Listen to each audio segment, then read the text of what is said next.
일타 스님의 초발심 자경문 강의 발심 수행장 제4장 신심으로 수행하라. 바위솟은 높은 산은 지혜인의 살 곳이요 깊은 골의 소나무 숲 수행인의 거처로다. 나무 열매 따먹으며 주린 창자 위로하고 흐르는 물 떠마시며 타는 갈증 시키리라. 수행인이 머물 곳. 원효 스님께서는 바위 솟은 높은 산과 깊은 골의 소나무 숲을 지혜롭고 수행하는 이의 거처라고 하였습니다. 높은 산에 올라가면 가슴이 탁 트이고 호연지기를 느끼게 되고 그곳에서 아래를 내려다보면 태연자약한 생각이 우러나게 됩니다. 예로부터 지혜롭고 견문이 깊은 사람들이 높고 한적한 곳에서 살기를 좋아한 까닭이 바로 여기에 있습니다. 또한 푸른 소리 가득한 깊은 골짜기는 소요자적하는 곳입니다. 솔바람 소리가 들리고 직덩굴 속으로 비춰오는 그러한 곳에 아득하니 들어앉아서 돌을 닦는 것이야말로 수행자가 누릴 수 있는 즐거움이라 하지 않을 수 없습니다. 그럼 돌을 잘 닦기 위해서는 왜 높은 산 깊은 골에서 살아야 하는가? 만일 돌을 닦는 수도승들이 속세에서 세상 사람들이 하는 것처럼 비단 옷을 입고 반지를 끼고 호화스럽게 산다고 생각해 보십시오.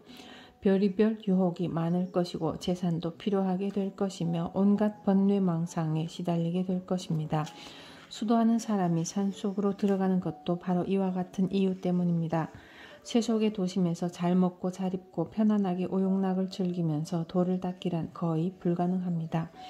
먹고 싶은 것 덜 먹고 갖고 싶은 것 안 갖고 하고 싶은 것 안 하면서 수도에 전념해야 도인이 되는 것이지 편안하게 집에 기거하며 도를 이루는 것은 참으로 쉽지 않습니다.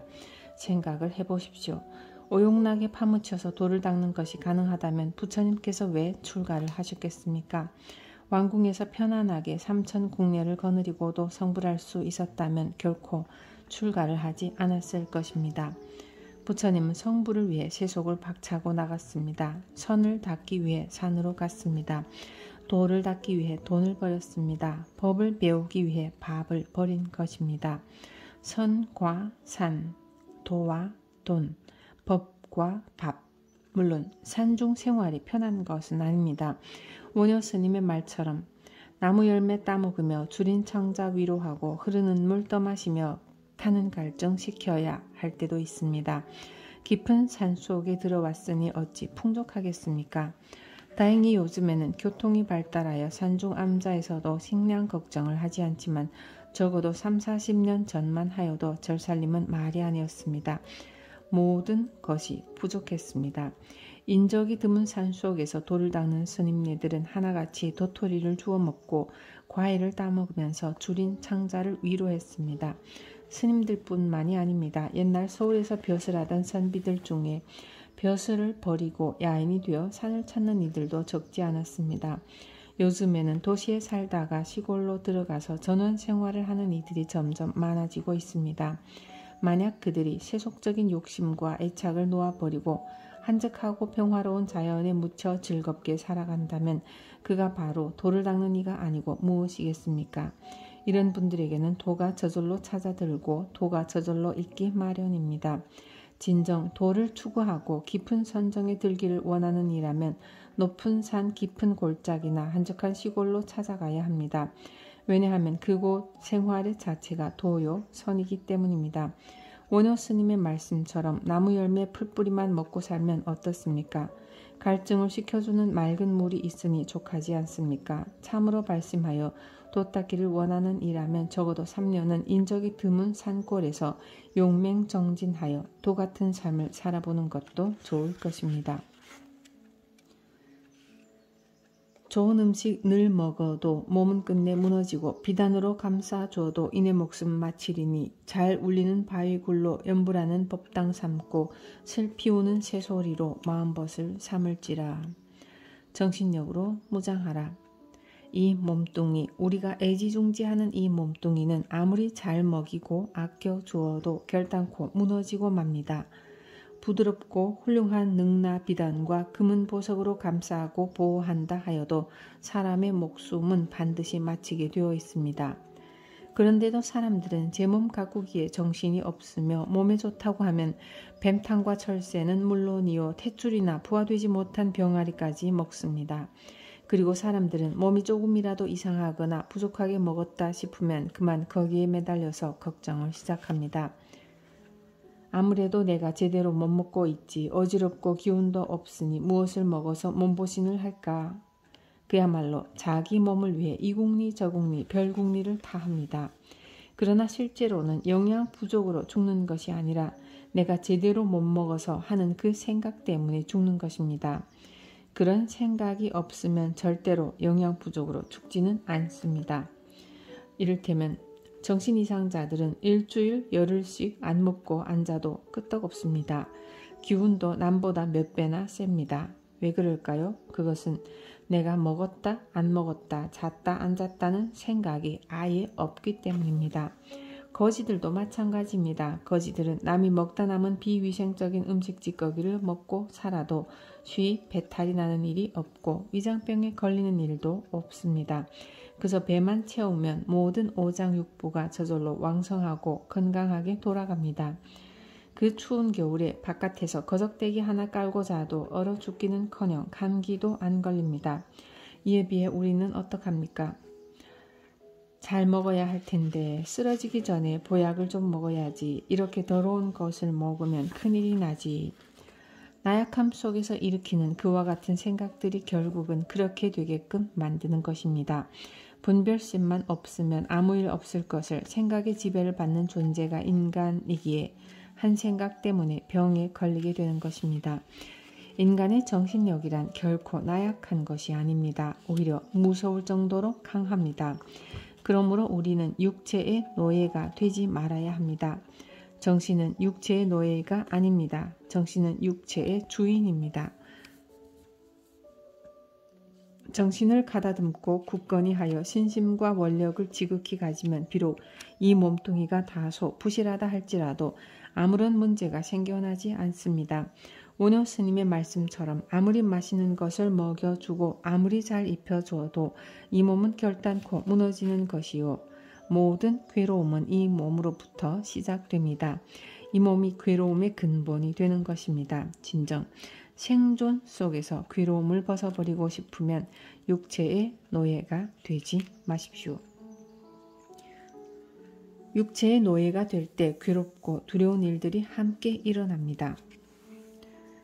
그러므로 모든 괴로움의 근본이 되는 이 육체에 대한 애착을 끊어버리고 도를 닦고자 해야 합니다. 원효 스님은 메아리 잘 울리는 바위굴로 연불당을 삼고 슬피우는 기러기로 마음의 벗을 삼아라 하셨습니다. 벽에 부딪힌 연불소리가 메아리쳐 화답하는 바위굴은 더없이 좋은 자연의 법당이 되며 높은 하늘을 울며 나르는 기러기 떼를 보면 마음이 한없이 평화롭고 기뻐지기 때문입니다. 그러다 보면 천지 삼라만상 모든 것이 기쁘고 즐거운 가운데 신심이 저절로 생겨납니다. 신심은 바로 환희심이며 환희심이 생기면 신심은 더욱 확고해집니다. 또 환희심이 생겨나면 괴로움은 없을 수가 없고 언제든지 기쁘고 즐겁고 편안해집니다. 이러한 경지가 바로 신심 있는 수행자의 삶이 아니고 무엇이겠습니까? 나는 오랫동안 간경화를 앓았는데 만약 마을에 살면서 엄살을 부렸으면 벌써 10년 전에 죽었을 것입니다. 지금도 누워서 이렇게 만져보면 간경화가 된 자리가 울퉁불퉁한 게 딱딱하고 안 좋은 것은 사실입니다. 기계가 좀 나빠졌으면 그만큼 살살 조심해서 운전하면 됩니다. 자기 몸에 맞추어서 일심지성으로 정신을 가다듬으면 이까진 몸뚱이 하나 끌고 다니는 것은 얼마든지 가능합니다. 그 무엇보다 일심지성으로 정신을 가다듬는 것이 중요합니다. 그렇다면 어떠한 수행을 통하여 일심지성을 이루는가? 불법을 수행하는 길은 백천삼매 돈훈수라고 하여 100,000가지 삼매 법문이 있다고 하였지만 그 가운데 제일 큰 길을 4가지로 말할 수 있습니다. 이를 문으로 표현하면 선정에 들어 도를 깨닫는 참선문, 연불하여 극락에 가는 연불왕생문, 경전 공부를 하는 간경문, 진원이나 다라니를 외우는 주령문이 있으며 이 문을 통과해야만 법왕이 계신 열반의 궁궐로 들어갈 수 있는 것입니다.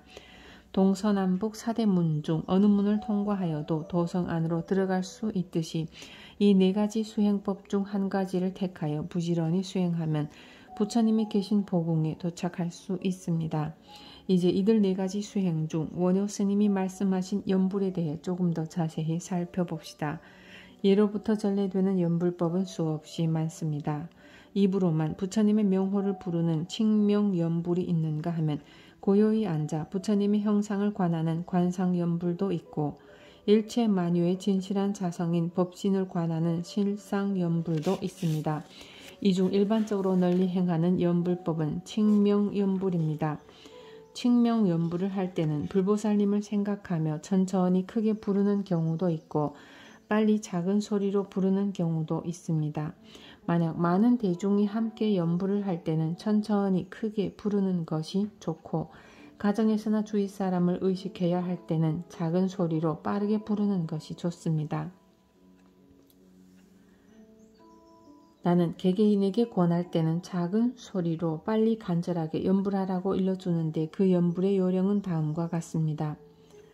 연불을 시작하기 전에 심호흡을 3번 또는 7번 행합니다.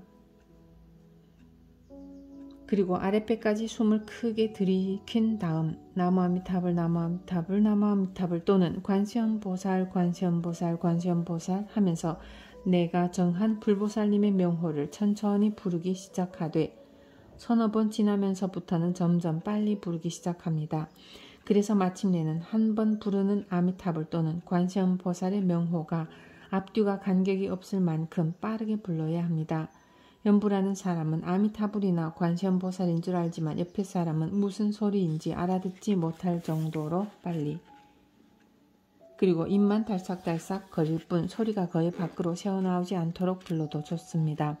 오직 들숨 때에도 날숨 때에도 아미타불 또는 관세음보살을 끊임없이 이어서 불러야 하며 숨은 아랫배까지 깊이 들어갔다가 나와야 합니다. 이렇게 하면 단 1초도 불보살님을 찾는 소리가 끊이지 않게 되는 것입니다. 또한 특별히 다급한 소원이 없는 이라면 마음 가득히 아미타불이나 관세음보살을 담아야 합니다. 곧 불보살을 생각하라는 것입니다. 물론 연불 도중에 아미타불이나 관세음보살이 아닌 딴 생각도 당연히 일어날 것입니다.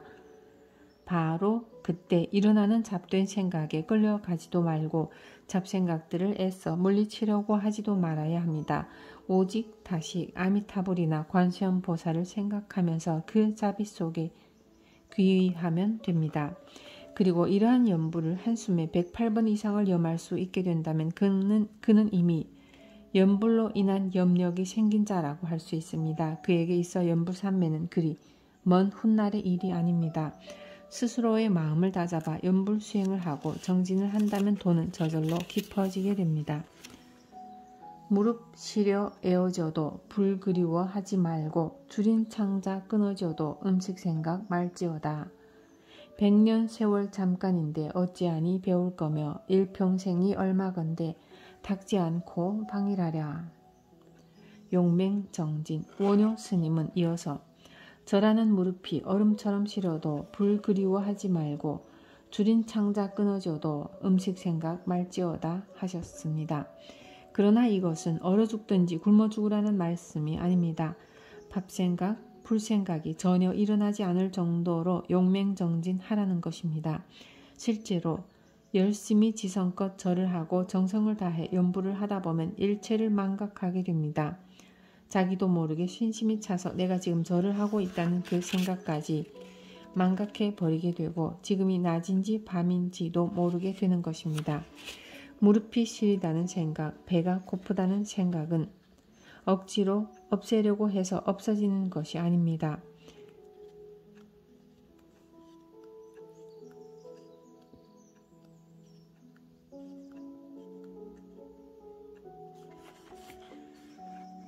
일념 삼매에 빠지다 보면 저절로 그러한 생각들이 없어져 버립니다. 결코 굶어가면서 동상에 걸려가면서 염불하고 기도하라는 것이 아닙니다. 그렇게 일심삼매의 경지에서 기도하고 공부를 하라는 것일 뿐입니다. 1960년대 초까지 가야산 해인사에는 대강사요 법사인 장보해 스님이 계셨습니다. 스님은 어린 시절 출가하여 해인사 백년암에서 노스님을 시봉하며 살았는데 15세가량이 되자 배가 볼록해지기 시작했고 마침내는 위궤양으로 시달리게 되었습니다.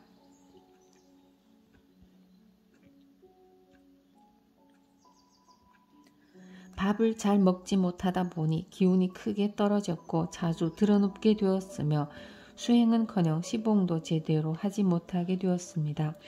노스님은 이러한 모습을 한참 동안 지켜보다가 보혜 스님을 불렀습니다. 이놈아, 세상 사람들에게는 쌀이 양식이지만 중에게는 신심이 양식이다. 중이 아픈 것은 신심이라는 양식이 모자라기 때문이야. 그렇게 신심 없이 빌빌거리며 살 바에는 마을로 내려가거라. 노스님은 주장자로 때리면서 보혜 스님을 내쫓았습니다. 그런데 당시의 스님네는 요즘 승려들과는 달랐습니다. 일단 절에서 쫓겨나면 죽은 것이나 다를 바 없다고 여겼습니다. 보혜 스님은 멀리 가지 못하고 백년암 조금 아래쪽에 가운데가 푹 파인 동구나무 속에 들어가 가만히를 덮고 누워 생각했습니다. 노스님께서 어찌 그릇된 말씀을 하셨으랴. 나의 병은 신심이 부족한 데서 온 것이 분명하리라. 지금부터라도 신심을 기르자. 스님께서는 위급하고 어려운 일에 다다랐을 때 관세음보살을 부르면 해탈을 얻게 된다고 하셨다. 열심히 관세음보살을 부르면 신심도 생겨나고 나의 병도 낫겠지. 스님은 열심히 관세음보살을 불렀습니다. 낮이고 밤이고 관세음보살만 찾았습니다. 그러다가 잠이 들면 자고 참을 수 없을 정도로 허기가 지면 노스님의 눈을 피하여 백년암 부엌으로 가서 음식을 찾아 먹었습니다. 그리고는 시간 가는 줄도 모른 채 관세음보살을 부르고 또 불렀습니다. 약 7일이 지났을 무렵 스님은 관세음보살을 부르다가 깜빡 잠이 들었는데 자신이 말로만 들었지 한 번도 가보지 못했던 영천 은혜사에 가 있는 것이었습니다. 스님은 절 구경을 하다가 법당 앞에 배례석에 이르러 부처님께 절을 올렸습니다. 바로 그 순간 법당 안에서 소리가 울려 나왔습니다. 왔느냐? 그리고는 법당 안으로부터 흰 가운을 걸치고 청진기를 건 스님, 주사기를 든 스님, 왕진 가방을 든 스님들이 여러 명 나왔고 그중 가장 나이가 많은 스님이 말했습니다. 여기 이 침대 위에 누워라. 먼 길을 왔으니 수술을 해주어야지. 그 의사 스님은 배를 만져보더니 부엌칼처럼 생긴 칼을 꺼내어 배를 쫙 가르는 것이었습니다. 순식간에 창자들이 나오자 칼로 창자를 잘라내어 큰 시루에 옮겨 담았습니다. 옆에 있던 뚱뚱한 간호사는 시루를 이고 계곡으로 가서 콸콸 흐르는 물에 창자를 넣어 씻기 시작했습니다. 그러자 창자 속에서 돌도 나오고 모래도 나오고 가시도 나오는 것이었습니다. 간호사는 창자를 모두 씻은 다음 비틀어 짜더니 깨끗이 닦은 시루에 담아가지고 와서 배에 집어넣었습니다. 그리고는 의사 스님이 바늘로 이불을 꿰매듯이 배를 꿰매주더니 소리쳤습니다. 이제 됐다. 일어나거라. 보혜 스님은 깨어났고 깨고 보니 꿈이었지만 그토록 불렀던 배는 푹 꺼져 있었고 이곳저곳을 만져보아도 아픈 곳이 없었습니다. 날이 새자 보혜 스님은 백년암으로 올라가 노스님 앞에 꿇어 앉았습니다. 스님, 배가 아프지 않습니다. 거두어 주십시오. 이제 신심이 조금 생긴 것 같구나. 앞으로 열심히 공부해라. 이와 같이 연불 기도를 하는 이라면 시간 가는 줄 모르는 고비를 한 번은 넘겨야 성취에 가까이 다가서게 되고 참선을 하는 이라면 밥 먹는 것도 잠자는 것도 있는 경지에 들어서야 등력을 하게 됩니다. 그러한 삼매 없이 내가 연불을 했으니까 설마 부처님의 영검이 있겠지 하는 것은 요행수를 바라는 것에 불과합니다. 지극한 신심으로 일체를 망각했을 때 추운 것도 배고픈 것도 다 망각했을 때 도심이 바라게 되고 성취가 있게 되는 것입니다. 바로 이것이 기아 발도심이요. 그 반대되는 말은 포난 생음심입니다. 따뜻하고 배부르면 음심밖에 나지 않는다는 것입니다. 공부를 하다가 한번 게으른 생각에 빠지게 되면 긴장이 풀어져서 아무것도 되지 않습니다. 공부에 방해가 되는 번뇌망상은 모두가 오용락에서 비롯되는 것이므로 도를 닦는 이들은 어떻게 해서든 조금 더 편안해 보려는 마음, 재물을 많이 가지고 권세를 누리려는 마음, 명예에 연연하는 마음을 벗어버려야 합니다. 물론 이러한 오용락에 대한 애착과 번뇌망상을 끊기는 결코 쉽지가 않습니다. 나를 찾아오는 신도들 중에도 남편이 어찌나 속을 썩히는지 일주일이나 열흘쯤 부처님께 기도드리면서 있겠다고 말해놓고는 이틀도 못 되어 집 걱정이 된다며 돌아가는 이들이 참으로 많습니다. 이처럼 사람들은 이런 걱정 저런 걱정으로 골머리를 썩히며 살아갑니다. 항상 번뇌망상이 끊이지를 않는 것입니다. 그렇다고 번뇌망상만 하고 살 것입니까? 다시 한번 생각해 보십시오. 인간의 한평생은 너무나 짧은 것입니다. 잠깐 사이에 100년이라는 세월이 지나가 버립니다. 죽고 난 뒤 가지고 갈 것도 아닌 물질과 데리고 가지도 못할 사람 때문에 한평생 고민할 것이 무엇입니까? 이 자리에서 한마음을 돌이켜 보십시오. 어찌 마음 닦는 공부를 하지 않고 한가히 놀 수 있겠습니까? 부디 100년 세월 잠깐인데 어찌하니 배울 거며 일평생이 얼마건대 닦지 않고 방일하랴 하신 원효 스님의 말씀을 새기고 또 되새겨서 연불, 참선, 경전 공부, 다란이 수행, 기도 등에 집중하여 번뇌망상을 놓아버리고 마음 닦는 공부를 잘 해보십시오. 어느 경지에 이르러 턱하니 세상을 보면 지혜의 눈 덕분에 있는 그대로를 볼 수 있게 되고 모든 중생에 대해 깊은 자비심이 샘솟게 됩니다. 그리고 먹을 것 안 먹을 것 가질 것 안 가지고 할 것 안 하였으니 복 또한 가득 쌓여 있기 마련입니다. 이렇게 복과 지혜와 자비가 함께하고 있으니 어찌 기쁘고 즐겁지 않을 수가 있겠습니까? 부디 세속적인 욕심에 끄달리지 말고 형편 따라 능력 따라 잘 닦아 향상하고 또 향상하기를 두 손 모아 축원드립니다.